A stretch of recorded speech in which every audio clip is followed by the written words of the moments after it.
सच बोलने का फल। प्रेरणादायक कहानी है। एक राज्य का राजकुमार अपनी युवावस्था को प्राप्त हो चुका था। राज्याभिषेक हेतु उस राजकुमार को विवाहित होना अनिवार्य था। इसी बात का हल निकालने हेतु राजा ने सभा बुलाई। राजसभा में राजकुमार ने कहा, मैं अपनी जीवन संगिनी की खोज स्वयं करना चाहता हूँ। राजकुमार की बात सुनकर मंत्री ने सुझाव देते हुए कहा, क्यों न राज्य एवं आसपास के क्षेत्रों से सभी विवाह योग कन्याओं को आमंत्रित किया जाए।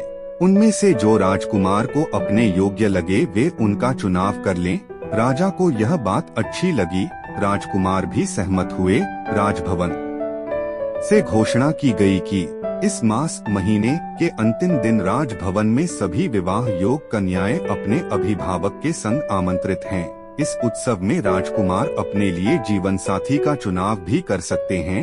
यह समाचार नगर में आग की तरफ फैल गई। युवतियों के बीच बहुत उत्साह था। किसी को राजकुमार पसंद थे तो किसी को रानी बन जाने का सपना था। किसी को धन संपत्ति नौकर चाकर की लालसा थी। किसी को अच्छे कपड़े जेवर की लालसा तो किसी को ओहदे की लालसा। सभी युवतियां अपनी अपनी ओर से पूर्ण प्रयास कर रही थी कि वह इस एक महीने में अपने आप को सबसे ज्यादा सुंदर और आकर्षक दिखें। सभी चाहती थी कि वे राजकुमार की पसंद बने। राजवैद्य की सहायिका भी राजनगर में ही रहती थी, जिसकी बच्ची तारा बचपन में महल में आती जाती रहती है। तारा और राजकुमार का बचपन लगभग एक ही समय पर था। बचपन में तारा राजकुमार के साथ खेलती भी थी।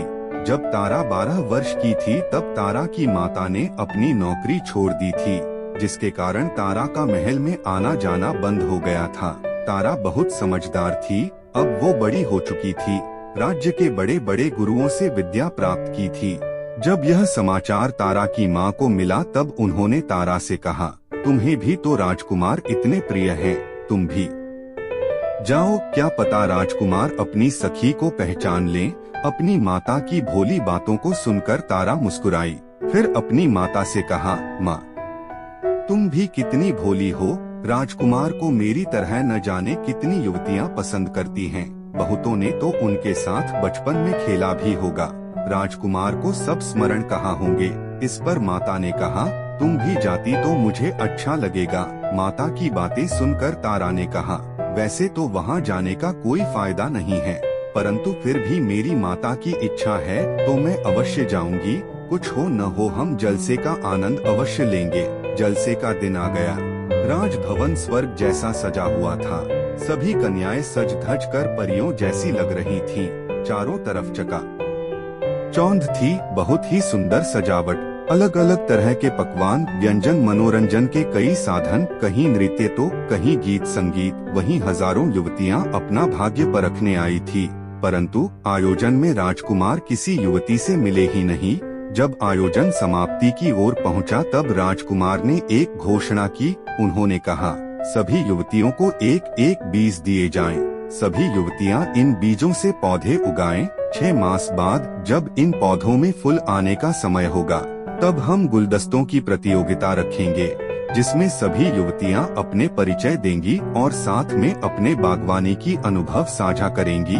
जिन भी युवती के गुलदस्ते एवं बागवानी की बात से मैं पूर्ण सहमत हो जाऊंगा, मैं उनको अपनी जीवन संगिनी चुन लूंगा। याद रहे, आप अपने काम को स्वयं करेंगी, किसी से सहायता नहीं लेंगी। आप सभी को मेरी शुभकामनाएं। तारा बीज को लेकर बहुत उत्साहित थी। उसने अपनी माँ से कहा, माँ तुम्हें नहीं लगता कि राजकुमार आज भी बहुत अच्छे और सच्चे हैं? तारा की माँ ने कहा, हाँ वो तो है, परंतु अब तुम पौधे लगाने पर ध्यान दो। कहो तो मैं तुम्हारी कुछ सहायता करूं। तारा ने कहा, नहीं माँ। राजकुमार ने सहायता लेने से मना किया है। अगले दिन सुबह ही घर के पीछे मिट्टी खोदकर तारा ने बीज बो दिया। उसमें पानी भी डाल दिया। प्रतिदिन तारा सुबह उठ देखने जाते कि पौधा उगा या नहीं। 15 से 20 दिन बीत गए तब भी पौधा नहीं उगा। तारा मायूस हो गई। उसकी माता भी दुखी थी कि न जाने तारा ने बीज लगाने में क्या गलती कर दी, जिसके कारण पौधा उगा ही नहीं। धीरे धीरे 6 मास बीत गए पर पौधा नहीं उगा। एक दिन राजमहल के तरफ से घोषणा आई कि मास के अंतिम दिन गुलदस्ता प्रतियोगिता होगी। जिन भी युवतियों को बीज मिले थे वे सभी अपने अभिभावक के साथ आमंत्रित हैं। प्रतियोगिता के दिन सभी युवतियां अपने अभिभावकों के साथ सज धज कर गुलदस्ता लेकर राजभवन पहुंच गयीं। सभी युवतियों एक एक कर राजकुमार से मिली।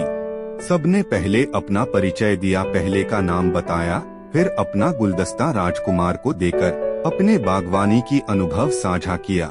इधर तारा के पड़ोसियों से उसे सलाह दी कि माली से फूल लेकर गुलदस्ता बना लो, परंतु तारा बिना गुलदस्ते के ही राजभवन आने का निश्चय किया। अब तारा की बारी आई। उसने राजकुमार को हाथ जोड़कर प्रणाम किया। तारा ने राजकुमार से कहा, हे राजकुमार, मेरा नाम तारा है। मैंने राज्य के महाविद्यालय से उच्च शिक्षा पूरी की है। मैंने राज्य के महान गुरुओं से समाज शास्त्र, दर्शन शास्त्र एवं गणित का उच्चतम ज्ञान प्राप्त किया है, परंतु मुझे खेती और बागवानी का ज्ञान नहीं है।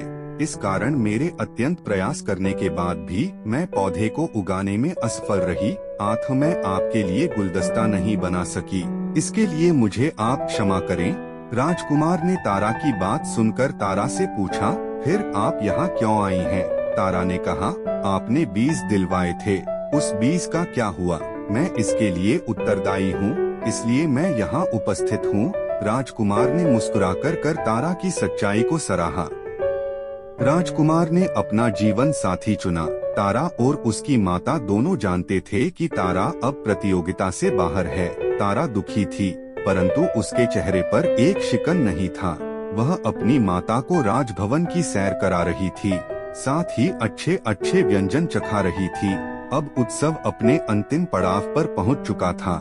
राजकुमार अपनी जीवन संगिनी के नाम की घोषणा करने मंच पर आए। सब उत्साहित हो प्रतीक्षा कर करे थे।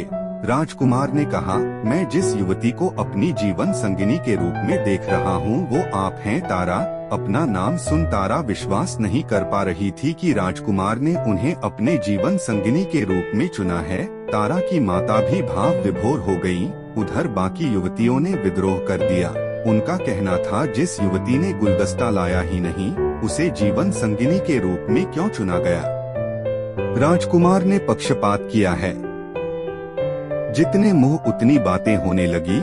इन सब से राजा क्रुद्ध हो गए एवं राजकुमार से सत्य जानना चाहा। तब राजकुमार ने राजा के साथ साथ प्रजा को संबोधित करते हुए कहा, तारा को चुनने का कारण उनकी ईमानदारी है। आप सबको बांझ बीज दिए गए थे, फिर भी सब गुलदस्ते के साथ पहुंची हैं, जबकि तारा ने यह स्वीकारा कि उसके प्रयासों के बाद भी पौधा नहीं उगा।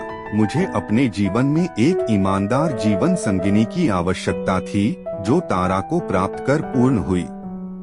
इस कहानी के माध्यम से सीख मिलती है कि हमें ईमानदारी का कार्य दिखने और सुनने में कष्ट लगता है एवं होता भी है, परंतु ईमानदारी के वृक्ष पर लगे फल सदैव मीठे होते हैं एवं आत्मा को संतुष्ट करते हैं। वीडियो के अंत तक बने रहने के लिए आप सभी का धन्यवाद। वीडियो पसंद आई हो तो वीडियो को लाइक, शेयर और सब्सक्राइब करें। धन्यवाद।